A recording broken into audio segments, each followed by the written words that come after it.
yeah, dedication, yes. For Refuah, for Selma Bet Rachel, for Adi Lurie, for Shifra Simcha Batjeta, for guy by the name of Jeff K. I know in the UK, and other Cholim of Klal Yisrael. Do you guys have any names?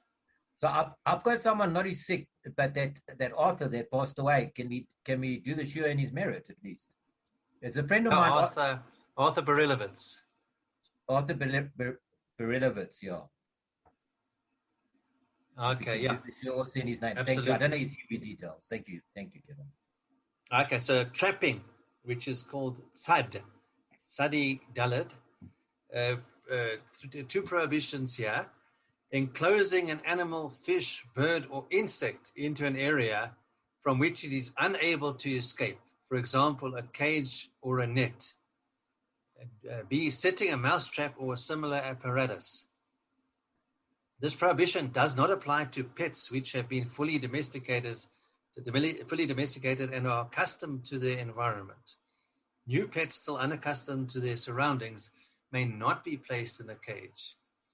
If a bird flies into a room, one may not close all the windows and doors to prevent its escape.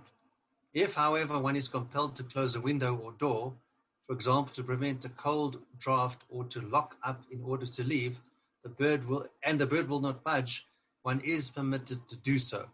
So I think what it's saying is, if you have a new pet, don't get it Erev Shabbos.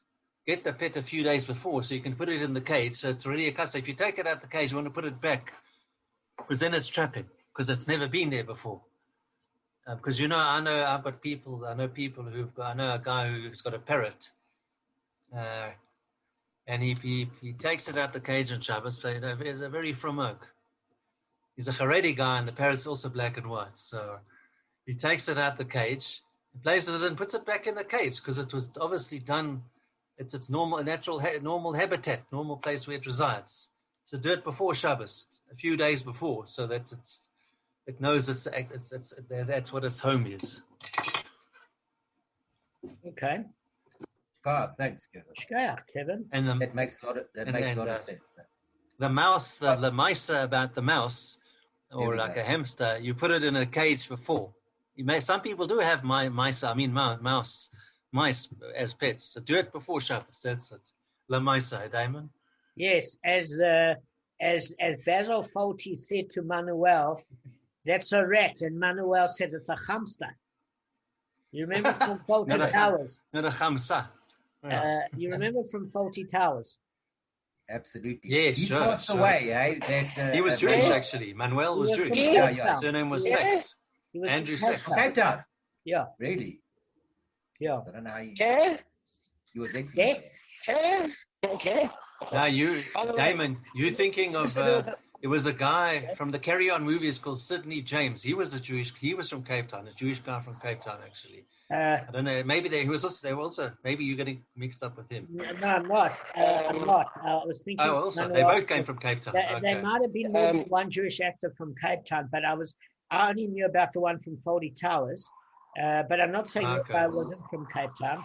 And I remember what happened is whenever he would get Basil Fawlty back, because whenever the guest would come, he would flinch and say, "Don't beat me, master! Don't beat me!" Like yesterday or the day before. Do you remember? He grabbed him around the leg and said, "Don't beat me, master." Yes. And Basil said, "I don't beat him." And the guests were looking at him horrified and saying, "But how can you beat him?" He said, "I don't know what you're talking about." No, is it Damon? Is it your father's girlfriend's favorite actor? Oh, very funny. That's funny. So guys, listen, while Arthur's writing, I just want to read something. It's funny because I was thinking about this on Tisha B'Av. We learn about what actually brought down the temple. One of the practical reasons is there was an argument between Kochba and Bar Kochba. I don't know if Arthur ever heard of this. Do you know about the story of Kochba? Kamsa. Kamsa and Bar Kamsa. Kamsa and Bar Kamsa. Sorry, Kevin, that's absolutely correct. Kamsa and Bar Kamsa. So bottom line is as follows, is that these two guys had a terrible feud, okay? And the wrong person was invited to the wedding. I don't know which one was invited, Kamsa instead of Bava Kamma, whoever. But his arch enemy was invited to his child's wedding. And he wanted to drag him out in the middle of the wedding and boot him out. And the guy said, listen, whatever your catering fees are, I'll pay it. I'll pay double, triple. Just don't embarrass me by throwing me out in public. And he threw him out in public. And basically he said, I'm going to get this guy. And what happened is, because the rabbis never said anything, all the great rabbis were there at this wedding, and they didn't say a thing. They didn't want to create waves. Instead of saying, just let him sit, don't worry, let's all eat, the rabbis just took a shtum powder. So what happened is they basically, he knew that there's something that was treif to be sacrificed as a korban. And what happened is it was a blemish. Okay, so what happened is a blemish. And what happened is his mum didn't say anything that it was a bad idea either. and what actually happened was he made this blemish, so the Romans didn't consider this a blemish. But when they brought it to the temple, he said, listen, the Jews are not going to accept your sacrifice because they're planning to revolt against the Romans. And basically, if they bless your nation with the sacrifice, they can't successfully win the revolt. If they don't accept your sacrifice with a blemish-free animal, because the blemish-free animal to the Romans had a different status to the Jews, then you must know that they're going to revolt against you.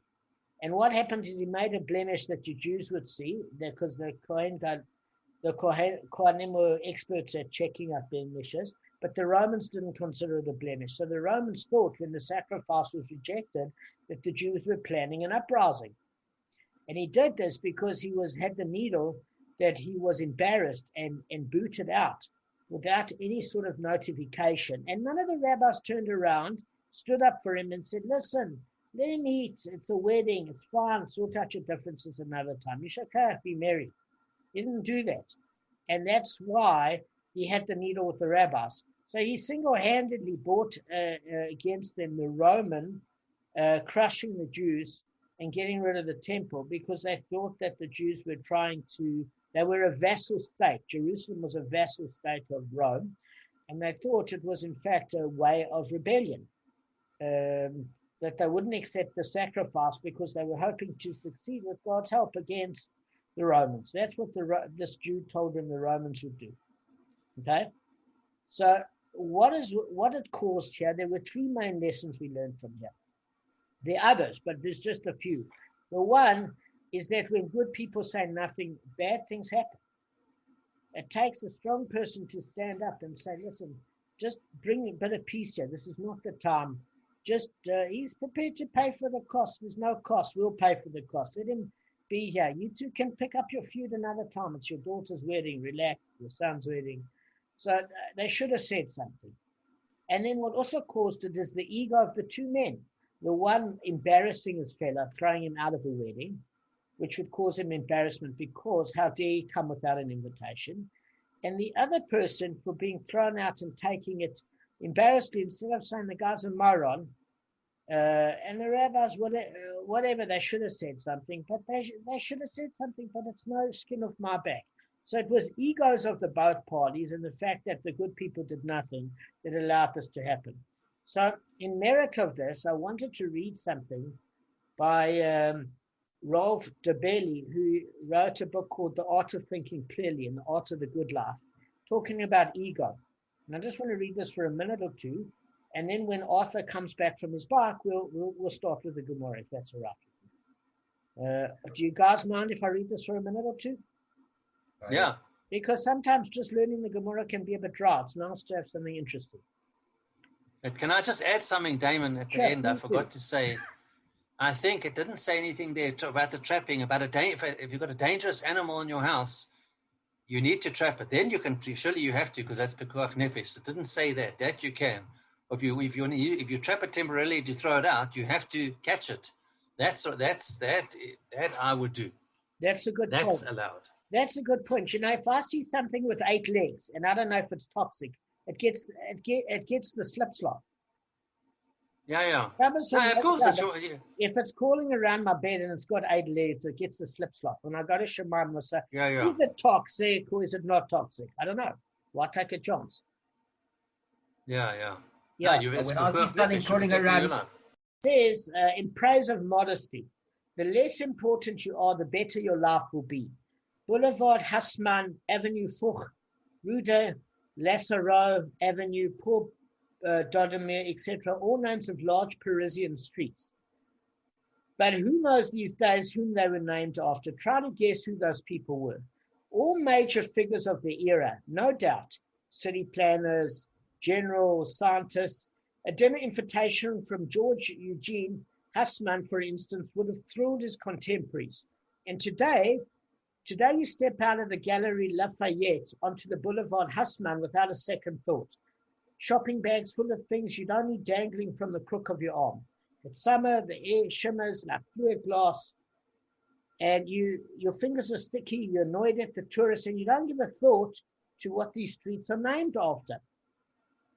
But at the end of the day, what he's saying is, at your particular point in history, you think it's a big deal that a street is named after you. In 200 years' time, somebody's going to be walking down the streets with a shopping bag, eager to get from A to B, and doesn't give a hoot who the street is named after. So he's saying, just keep it in perspective. Yeah. So he's saying, if the expiry date of such important figures extends only 4 generations or so, even the colossal names of present day will have faded in a few more. In 200 years' time at most, hardly anybody will know who Bill Gates, Donald Trump, or Angela Merkel will. Don't tell Donald Trump. As for the two of us, you, dear reader, and me, a few decades after we're gone, nobody will spare us a second thought, apart from family, perhaps. And 4 generations down, they would probably not even know who we were. So it says, imagine 2 hypothetical situations. You got 2 types of people. You got type A and type B. Okay? Type B individuals possess very little. So if somebody steals their food, challenges them for the cave, or runs off with their mate, B's act passively. That's just life, they say. There'll be more food, another cave, a different mate. Type A personalities have always reacted, even in the caveman era, in the opposite manner, flying off the handle and vehemently defending their positions. So obviously it says from here's the probability of passing the genes on to the next generation. Obviously type A. Why? Because if you're prepared to fight for everything, your genes would probably last longer. But the problem is that if you apply that caveman mentality to today's times, your type A that you inherited from ancestors doesn't serve you so well for a few reasons. The first thing is that we work much more now in deftly subtle social environments. In other words, if you think about this, guys, the book doesn't mention it. All your money in the future is held in the hands of others. Any sales presentation, any client, any service you render a product, other people have your money. So obviously you can't build a business or relationships if you aggressively fly off the handle and you want to right every wrong that's done to you, etc. So it says a fundamental part of the good life, this book is called The Art of the Good Life, it's got different chapters, amazing, is not to be too full of yourself, not to view your own importance as pivotal, because the sense of it is, if you overreact and respond to things out of proportion, the likelihood of destroying long-term relationships, from marriages to business associations to friendships, are very, very high. And secondly, you might not exactly be always right. You might have a point, but generally both parties are somewhat right. And then what happens is you start to do things not to achieve a specific goal in terms of trying to do the right thing, but to try and look good doing the right thing. So if you're not egocentric, you genuinely try and help people for the sake of helping people and give for the sake of giving, not for public approval. You're not trying to get a fan club out there. And obviously, thinking about this is what I wanted you guys to think about. There are 7.8 billion people in the world. There are nearly 8 billion. That's undeclared. There are probably 8.2 or 8.3 billions because half people don't answer a census properly. So if you think about it, if I said to you, I've got 8.7 billion bolts lying in a double garage, would you see one bolt different from another, realistically? Not really. So the thing of it is, you've got to keep two things real in your mind. The first thing is that the world was created for us. In other words, otherwise your self-esteem, you would have none. Meaning that we all have unique fingerprints, and that tells us that we're individuals. All our faces are different. Hashem took the time to create our features different. We don't all look the same at all, from our fingerprints to our facial expressions, etc. So that's Hashem teaching us that our unique qualities are important. But that's only in the context to how we serve humanity. In other words, if we don't use our unique abilities to serve others well, and we're just doing it for selfish ends, then we know better than 8.7 bolts lying in a workshop. There's nothing particularly unique other than our unique contribution to others. So let go of slights, don't keep grudges, and you'll live a happier life, that's for sure. And that's what we can learn from Tisha B'Av, amongst many other things. So it's just something I wanted to share with you guys. All right. So Arthur, is he still riding his bike and traveling at the moment? Yeah. He looks like he's at the supermarket. No, I'm at the shop and they asked me to come an hour earlier by 9 o'clock. So I have to still go to another shop, get stuff, and then get home and then go to work. So right. Okay. It's a little bit hectic now. All right. So I'll tell you what I'm going to do, guys. I'm going to share the screen, and then Arthur's going to look at the PDF note that I've uploaded to the group.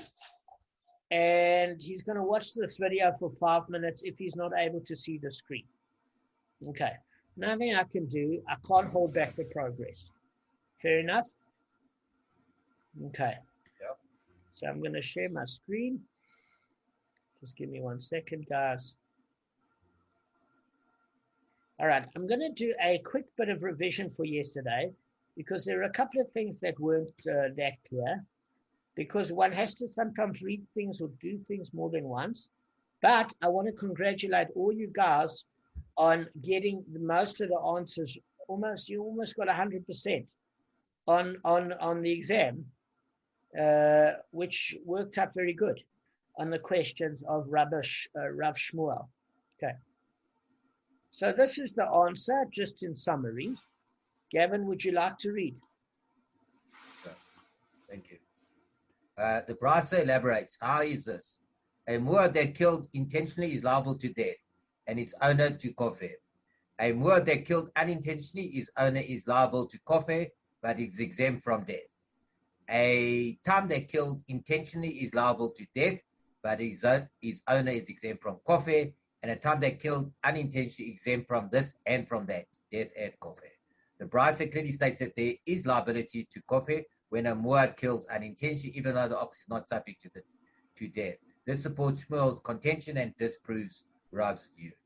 Excellent. So that's a summary in 1 minute of the questioning part of this year.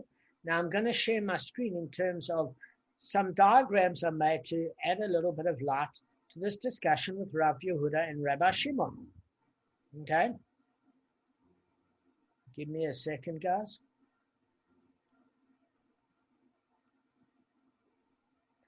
Okay, guys. I don't know if you can see my screen. Sure, we can. Fine. So the DAF in 44b discusses unintentional injury. You can call it injury or damage. It's the same thing. I prefer the word injury when regarding a person, so there's no doubt. Or you're regarding an animal. That's injury. When you're regarding objects, I would call that damage. I don't know how you guys define injury and damage. Damage to me is on non-living property, and injury is generally to personal or other living creatures. So I'm using the term unintentional injury / damage to a person caused by an ox owned by a Jew. So there's two halachic opinions. Rabbi Yehuda holds a person liable. So Kevin, if your ox kills, we know what the story is, but we don't know with injury. Why? Because there's no biblical verse. Remember, there's only two biblical verses. The one deals with muad. If it kills a man or a woman, a boy or a girl, that's the verse deals with regards to the death of the animal and kofir. Makes sense? Also, the verse deals with if your ox injures another ox. What's the case there? In other words, property damaging property. Then the verse also discusses a separate issue. If a person injures another person on purpose, you pay nezek shalem, actual full damages, plus 4 other expenses, medical, refuah, tsar, pain, shevet, convalescing, recovery, and humiliation. Boshet, right? So that's the only thing that the verse discusses outright. But it doesn't discuss unintentional injury when your ox damages another person. That's not clear. Otherwise, there would not be two opinions between Rabbi Yehuda and Rabbi Shimon. So Rabbi Yehuda holds a Jew liable who owned a muad ox. It's a muad, by the way, guys. That's the only thing I have to put in my notes. For unintentional injury to a person. Why? Well, we're going to get to that now. Rabbi Shimon holds the owner of the ox exempt.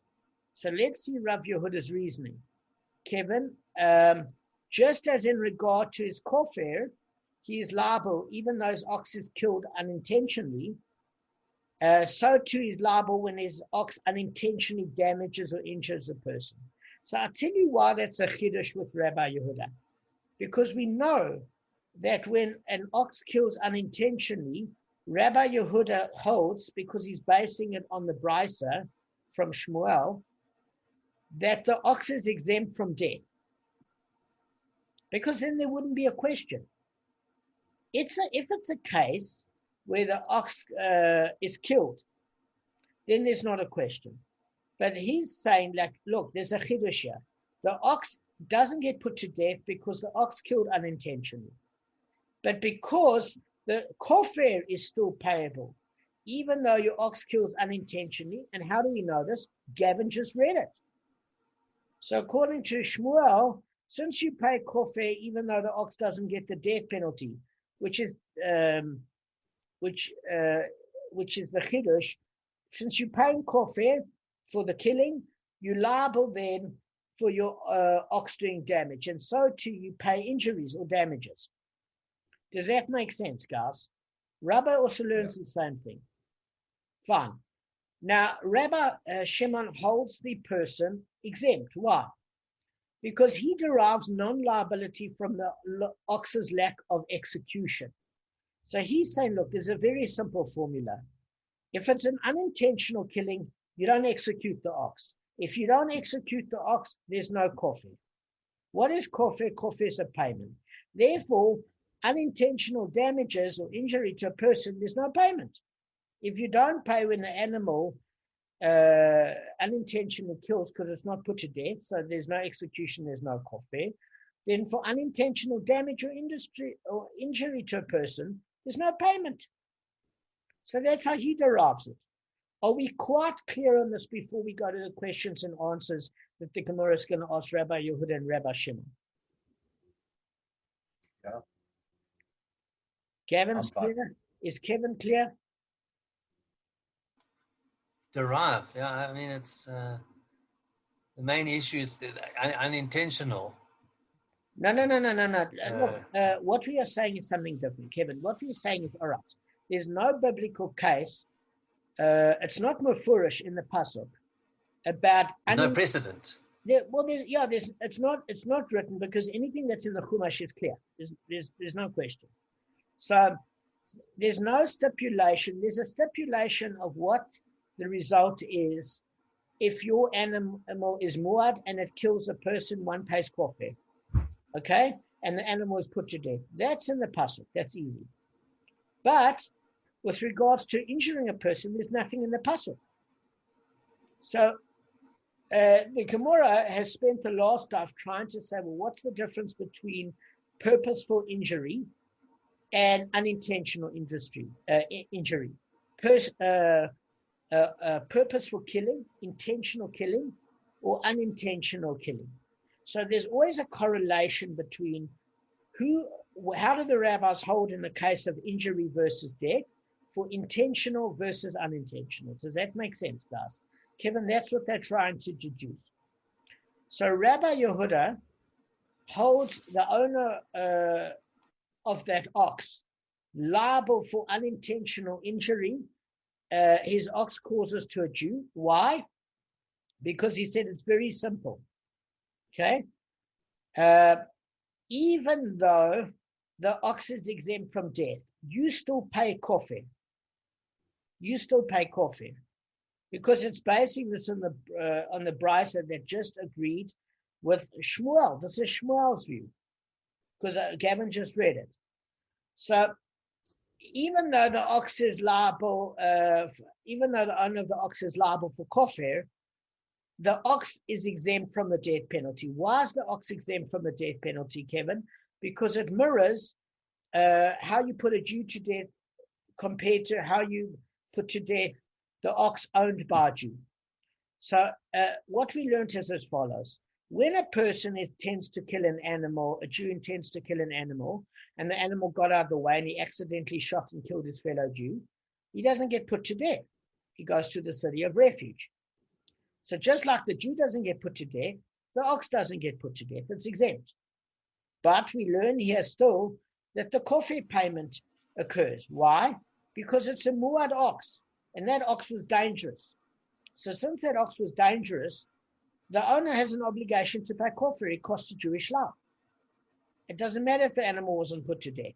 And just as he's liable for kofir payment, so too he's liable for injuries or damages if the ox damages unintentionally. Does that make sense? And again, Rabbi Shimon Kevin holds as follows, that the Jew is exempt that owned the ox. Why? Because he derives that you're not liable because the ox wasn't executed. Why? Because if your ox kills unintentionally, just like if a Jew kills unintentionally, you don't execute the Jew, you don't execute the ox. So if there's no execution, there's no kofir. Therefore, kofir is a payment. So if there's, since there's no payment for kofir, for unintentional killing, there's no payment for unintentional damage or injury to a person. Does that make sense, guys? To you, Kevin, does it make sense? Okay. Now, since they're holding that way, we are learning the following. Let's go to the next step. There's a question to Rabbi Yehuda. You want to read the question, Kev?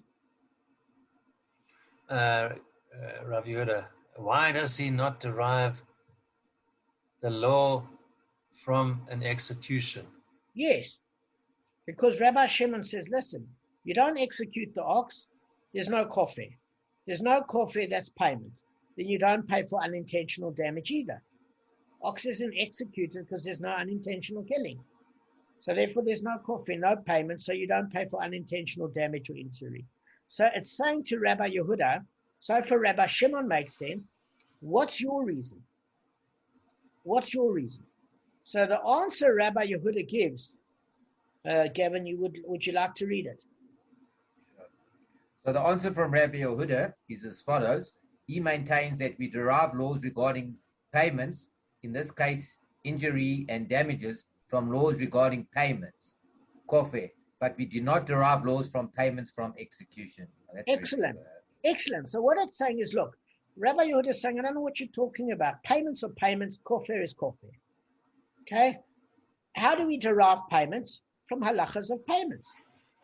So how do we know that you make a payment for injury or damages in this case to a person? Because you still pay kofir because you were negligent with your ox. Even though the ox did an unintentional killing, that ox was muad.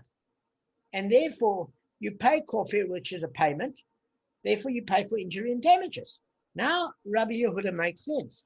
So the Gemara now questions Rabbi Shimon and says, Well, why don't you hold like Rabbi Yehuda? Makes sense. And Rabbi Shimon answers. Would you like to read that, Kevin? Rabbi Shimon answers. We derive liability of the ox damages. We derive damages from the liability of the ox, the death. Okay, so stop there. So what we're saying is, look, I run a parallel.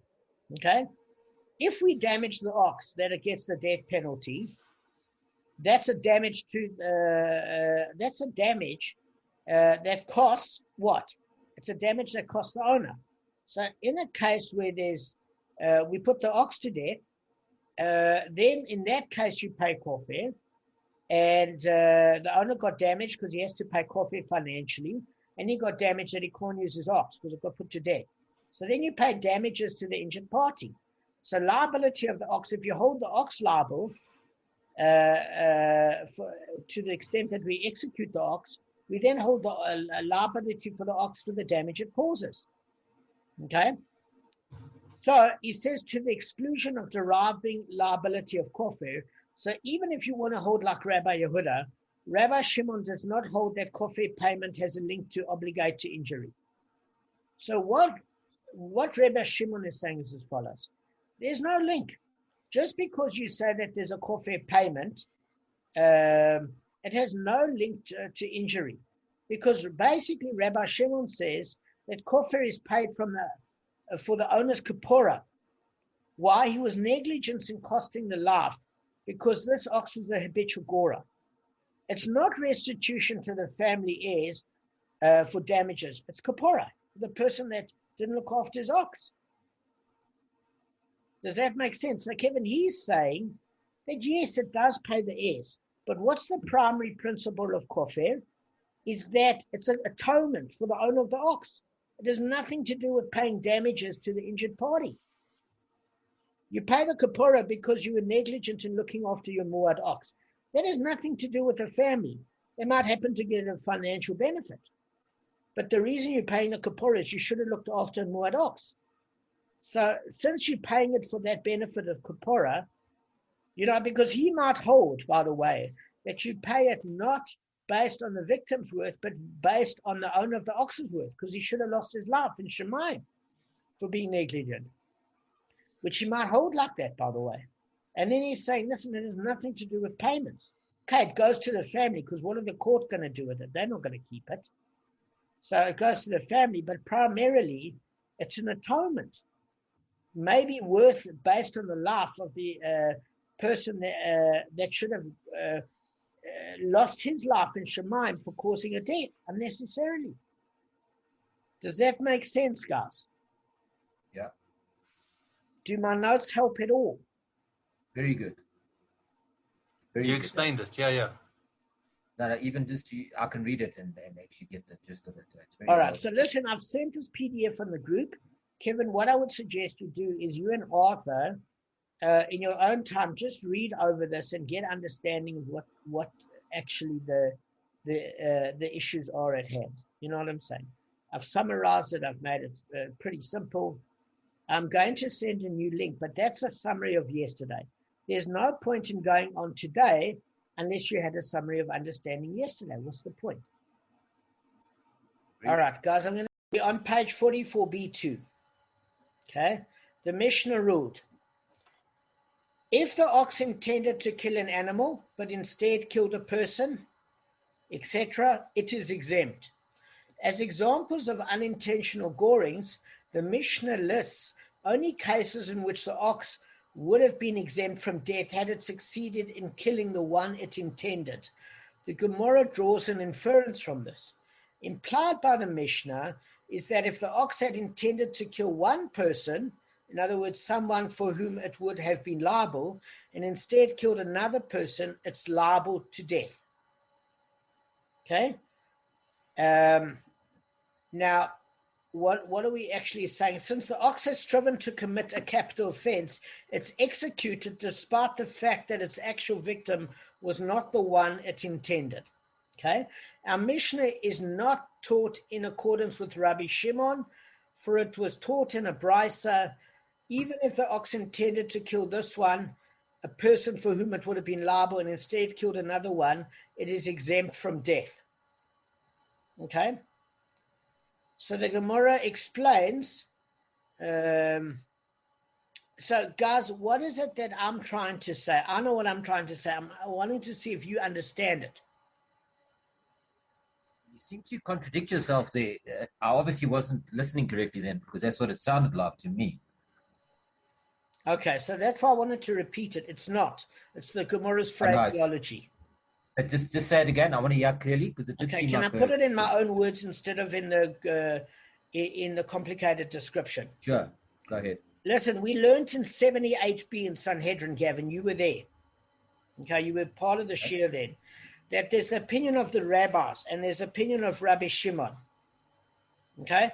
The opinion of Rabbi Shimon is, and this is where Arthur got confused last time, because I understood. He heard the Rabbi Shimon part, but not the rabbi's part. Rabbi Shimon says, if a Jew intends to kill a Jew, misses that Jew and stabs another Jew and kills him, it's not the person whom he intended to kill, and therefore is exempt from the death penalty. Okay? This is my own words. What did the rabbis say? What are you talking about? It's a capital offense if you intend to kill a Jew, so you killed another Jew. So you intend to kill a Jew, which is a capital offense. You miss that Jew and kill another Jew. What? It's not a capital offense. Why are you off the hook? Those are the two opinions. And it's saying that this particular... completely different. Correct. But what it's saying is this particular Mishnah that we have cannot be going according to Rabbi Shimon. What's the proof? It's because of the wording. Because it says, if the ox intended to kill an animal but instead killed a person, it is exempt. So implied by that, it's saying if it killed a person and missed that person and killed another person, it would be liable. So clearly this is not going according to Rabbi Shimon, and it's going according to the rabbis. Now, if you read the wording of the Gemara in Schottenstein, it doesn't seem to flow in that. Now, I'm not accusing the Gemara of that. The Gemara in its original Aramaic probably was flowed better, but the Schottenstein translation didn't seem to flow as well for me. Now, I'm not criticizing the rabbis of Schottenstein. I'm criticizing Damon's stupid brain that he has to put it in his own words in order to understand it. So that's the way I'm explaining it, which is absolutely correct. I'm taking something complicatedly explained and put it easy. So the Gemara basically says, well, what is Rabbi Shimon's reasoning? Because those who haven't read Sanhedrin 78, the 78th daf, needs a reason. They say, well, how could Rabbi Shimon come to that conclusion? Because it seems counterintuitive. What's his source? So, for regarding a muad that kills a person, the verse states, the ox shall be stoned and even its owner shall die. The juxtaposition of the punishment of the ox and the punishment of the teacher of the owner teaches, as is the law with regards to the owner's death, so is the law regarding the death of the ox. Just as the owner would not be liable to death if he himself had committed a murder, unless he had intended to kill his actual victim, so too the ox is not liable unless it intended to kill its actual victim. So what it's saying is, when the Gemara brings us in Schottenstein, is it's explaining Rav Shimon's reason. It hasn't got to it yet. It said we addressing the reason. It hadn't even got to it. So I wouldn't edit it in the way that they did in Schottenstein. What I would do is I would say, listen, this is the inference. However we treat the ox belonging to a Jew is how we treat a Jew in the same circumstance. So just as the rabbi said, if it intended to kill an animal but killed a person, we exempt. But if it intended to kill a Jew, it killed another Jew, it's liable. So too we mirror it. So just like it's saying, if it intended to kill an animal but unintentionally killed a Jew, it's an unintentional killing of the Jew, therefore the ox is exempt. Just as a Jew would try and kill an animal and missed and killed a Jew with a shotgun, in that case, the owner would be exempt. So it's paralleling the two cases. which we understand, but we still don't know Rabbi Shimon's reasoning. So I'm going to read it. Do you understand, guys, the problem that I have with the Schottenstein of the way it addresses issues? Not as clearly as you, because we haven't, we don't have it in front of us. But okay. But I've got a sense. No, but I'm saying when you learnt it on Shabbos, did it not resonate as being not so easily addressed? So let me just give you his reason. He uses a pasuk. He said, because regarding a murderer, the verse states, and he ambushes him and he rises up against him. Okay, now this is the actual reason. Where is this found? In Deuteronomy chapter 19, verse 11. So this is how the verse reads in full. But if there will be a man who hates his fellow and ambushes him and rises up against him and strikes him mortally and he dies, and he flees to one of these cities, the following verse stipulates that the murderer is put to death. Okay. So what it's actually saying is that there seems to be a superfluous wording. If the Gemara states, and he ambushes him and he rises up against him, the Gemara is saying that Rav Shimon, saying that the word ambushes is not necessary. If your verse just stated, and he rose up against his fellow to kill him, we'd understand what that means. The very word that he says he ambushes him is superfluous. So what is it intending to teach us? It's intending to teach us that it has to be that it's his intention is that he's trying to mark the person at which he's trying to kill. And that's the only way that he's obligated to the death. Do you know what I'm saying? In other words, if he's ambushing him, what does ambush mean? It means I'm focusing on killing one person. If I'm going hunting, okay, at the Kruger National Park, and I've got a gun, and I've been paid to cull a deer. You pay $20,000 or whatever, because they cull Gemsbok and other things, etc. You paid for that, because they have to cull the numbers. So I ambush an animal. It means I've got it in my telescopic sight. I don't let it be aware that I'm going to do it. And my intention is to kill that animal. It's focused on one person. Does that make sense?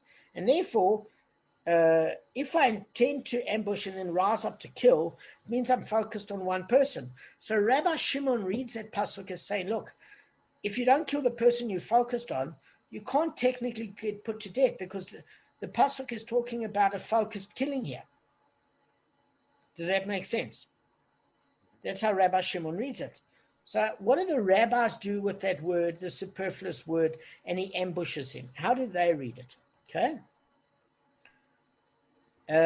They say in the Academy of Rav Yanai, this verse serves to exclude from capital punishment one who throws a stone into the crowd of people consisting of Jews and Canaanites and kills a Jew.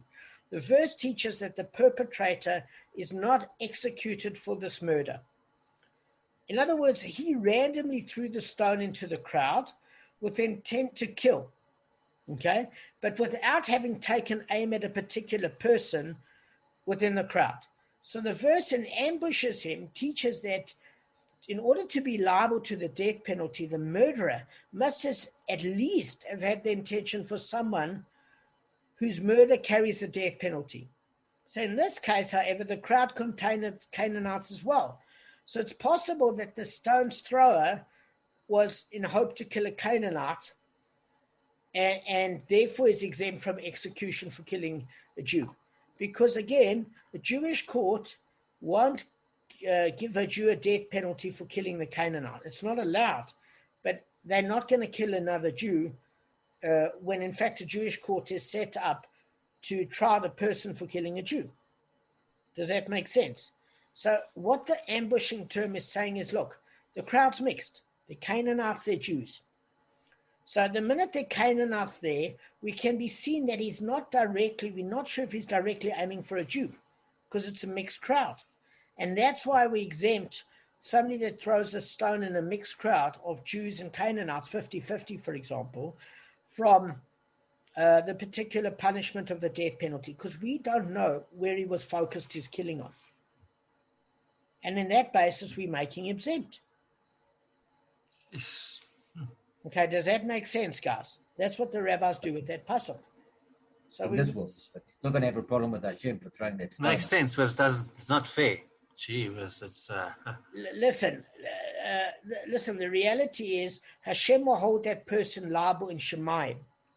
But there's certain things that, Kev, there's certain things like if a Jew ties up another Jew and he waits for the tide to come in at Durban, okay, and he dives into a beach, he's not liable for killing that Jew either because it's indirect, it's groma. Now, none of these cases mean that the person, God will not hold them responsible. God will. But a human court can't hold that person responsible. Let me give you an example. One particular Jew has gone to a restaurant. Let's just take people, for example.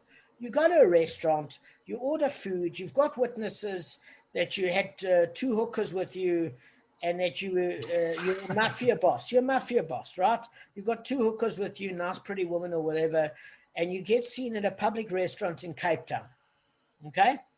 And you get seen in a public restaurant, so you're not there, and one of your enemies disappears in Johannesburg. Now, they go and question this guy, and the court turns around to him and says, but you murdered him. He said, what are you talking about? I was in a restaurant with some pretty ladies in Cape Town. This guy died in Johannesburg. What does that have to do with me? In the meantime, the guy hires a hitman, okay? So he didn't directly kill. Now, they bring up the hitman for questioning, and they say, yes, but we've got a hitman, and you're going to say you're going to believe a hitman. Guy's a thief. He's got 20 years probation. He's a drug addict, and he wants to stay out of jail. Obviously, if he's got any offense, the only way he's going to get off the hook is if he incriminates me and says he did it for me. He's got his own beef with this guy. He wanted to have this guy killed for his own reason because he owed him 20,000 rands worth of money for drugs. So since this hitman owed him 20,000 rand for drug money, it was in his interest to kill him. What does it have to do with me? He's just saying it's my fault. So then the human court would not be able to convict him necessarily. Yeah. But since God knew about what really is the truth when they get to the next world, everybody will pay the penalty. But a human court can only convict based on evidence. Am I making sense to you guys? That's the law of Gromma. Yeah. Is it fair system and everything else? Well, look, let's go back to the time period that it was in. You're not talking today where you've got people that are civilized and decent, etc. You know, there in Rome, if a Roman had a daughter, and she was born and she was seen as a financial burden, he could drown his daughter. No problem. Okay, that was called infanticide. Okay? So with that lack of morality, where many times non-Jewish nations would kill the Jews for the slightest pogrom, from blood libels to witchcraft to whatever it is, then why should a Jewish court really hold a non-Jewish life at value when non-Jews were quite happy to kill Jews at any given second? Why should it's a different time period, guys. You know, what do you think? They cared about, you used to have cases during the Middle Ages and even recently when 6 million Jews died. Do you think the Germans and most of the nations like the Polish and the Czechoslovakians really cared if 6 million Jews died? So what? Are we going to really perpetrate any sort of death of a Jew when a non-Jew doesn't care about the life of a Jew? It was a different time. So I know you think it's unfair, Kevin, but look at it in the context of history. Does that make sense? When you look at it in the context of history, we have courts to look after our own. I hope I'm making sense. Okay, I'm only gonna need another. We started the shir at 6:30. I'm only gonna need about 5 minutes, guys, and we're done. Okay? Yeah, because I've got to go at 7:40, yeah, because I've got a student That's at fine. 7:45. That's fine. I just need 8 minutes with you guys. Let me just read through the Gemara quickly. So they said in the Academy of Rav Yana, this verse serves to exclude from capital punishment one who throws a stone into a crowd of people consisting of Jews and Canaanites and kills a Jew. The verse teaches that the perpetrator is not executed for the murder. Why? Because what are the circumstances of the case? If you would say that there are none, so it's basically saying because in order to ambush a person, it means to say we need evidence that the Jew tried to kill a Jew. If it's a mixed crowd, we're not saying that. We're not going to kill a Jew in a Jewish court for killing a Canaanite. It's not recommended because the Canaanites might end up in revenge killing this Jew. But it's not for a Jewish court to put a Jew to death for killing a Canaanite, as long as he never had the intention of killing a Jew. Remember that Canaanites were quite happy to kill the Jews. Just remember that. The Gemara seeks to pinpoint the case for the verse and ambushes him as necessary. What are the circumstances of the case? If you would say that there are 9 Canaanites in the crowd and only 1 Jew among them, let the ruling emerge from the fact that the majority of the crowds are Canaanites. There's no need for a verse to teach that the perpetrator is not executed for this murder. Okay? Because since he threw the stone into a crowd randomly and most of its members were Canaanites, okay, this should legally determine the thrower's intent, and he should be exempt from execution without the necessity to resort to the verse and ambushes him. So what it's saying is here, look, if 9/10 were Canaanites and 1 were Jews, by the statistical probability, it is very unlikely that he was aiming for a Jew. So you don't even need a pasuk to tell you that. Because there's a 90% chance he was aiming for a Canaanite. If there were 9 Canaanites and 1 Jew, you don't even need a pasuk for that. So it was saying, okay, so then in what case might you need the pasuk? It said, even if the crowd consisted of half Jews and half Canaanites, there's no need for a pasuk there either. Why? Because when he threw the stone, it's doubtful whether it would kill a Jew or a Canaanite. There's a 50-50 shot. And when there is a suffix, a doubt involving capital punishment, the law is that the court is to rule leniently. Okay? Since there was an equal number of Jews and Canaanites in the group, and the probability that the stone would hit a Jew was no greater than if it would hit a Canaanite, the perpetrator's intent in making the random throw legally indeterminable. So you can argue that he intended to kill a Canaanite. Okay? Since we cannot disprove this argument, the law is that the perpetrator cannot be executed for the murder, for the verse, because it says in Numbers, chapter 35, verse 25, the assembly, in other words, what's the assembly? The court shall rescue the killer from the hand of the avenger of the blood. So this teaches that in the case of doubt, such as in the present one, where there are no more Jews than Canaanites, the court must deal with the side of leniency and avoid imposing the death penalty. So if there's a 50-50 case, there's no evidence that he was predominantly trying to kill a Jew. We've got no evidence for that. So the Gemara explains the case where you need the verse. It's necessary only for a case where there are 9 Jews and 1 Canaanite in the crowd. This verse teaches that even though the majority of the group are Jews, and the one throwing the stone is aware that it will most likely hit a Jew, nevertheless he's not executed, even in fact if the victim is a Jew. Okay? Because it might be thought that the fact that the stone would most probably hit a Jew should allow us to presume that the intent of the perpetrator was to kill a Jew, although he can argue that he not intended to kill that particular Jew whom the stone struck. This claim is irrelevant in the opinion of the rabbis, since in any event he tried to kill a Jew, because there was 90% chance he'd kill a Jew. So that's why we need, according to Rashi, the pasuk, that even in this case he cannot be executed, because we don't know which Jew he tried to, we don't. It's almost a leniency, this pasuk, for a 90% chance, because since there's one Canaanite amongst the Jews, which is considered the Canaanites are in place, any doubt relating to something in its place is treated as having a probability of 50-50, and hence it's subject to the rule that where there's any doubt at all, even a 10% doubt revolving capital punishment, where the Jew could die at the hands of the court, the law is that the court has to rule leniently. Does that make sense, guys? Yeah, it's always been like that with the Gemara, just generally, with all halacha, when it comes to Jews and capital punishment.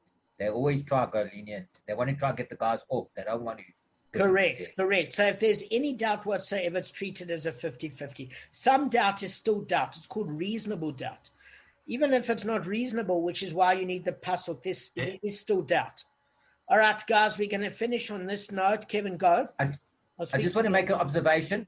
I would not shoot at a crowd if there's even one Jew in that crowd. Yeah, but you're not. 1,000. Yeah, I agree with you. I wouldn't even do it. So at the moment, I don't have a problem with it. I read it. I read it on Saturday, and I understand it easily. But it's not. It doesn't go down as smoothly. I would have liked. I would have thought that even if there's one Jew there, it's enough. Anyway, it is what it is. No, listen. First thing is the person doesn't get off in Shemaim. They hold him responsible. Yes, but the Sanhedrin's job is to make sure that you need witnesses, you need warnings, you need every possible way to get a Jewish person off the hook from the death penalty. Yeah, that's what they're trying to do the whole time. And it was called. It really happened, Damon. Because only Hashem knows exactly why that person killed, what his motivation, whether it was intentional. Only Hashem knows that. And only Hashem knows. Really, and really wants to try most of these cases.